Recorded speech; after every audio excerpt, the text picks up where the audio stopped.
can you identify? What are the red flags? The first and important red flag is everything about that person is only about that person in a relationship. There is no healthy takeaway. There is no healthy giveaway. There is no safety. There is no psychological understanding. It is always about that other person. Second, as I said, it's like running a slot machine, a casino. The reward behavior is completely screwed. The third important thing in a narcissistic this is it is always about great being outside. So outside you are that picture perfect personality, but when you come with that person, you start to change your behavior. The fourth and important thing is the inability of impulse control. Everything about that person is only about self, and sometimes violence. There can be dissonances, there can be agreements, there can be disagreements, and there can be arguments just because that person thinks whatever he or she is doing is right.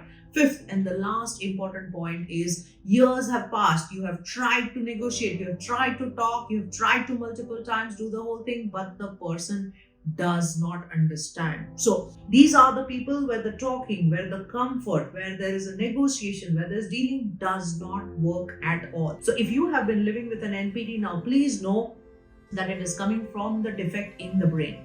What is it doing to your brain? In fact, the brains of the scans of people who have been living with NPD were found to have a major issue in their limbic cortex. There were findings that matched the addictions to that of heroin, to that of drugs.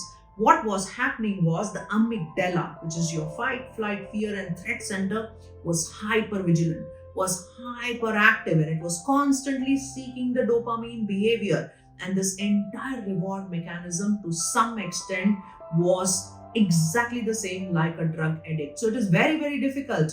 And this instant also causes your prefrontal cortex, your main frontal brain to shrink.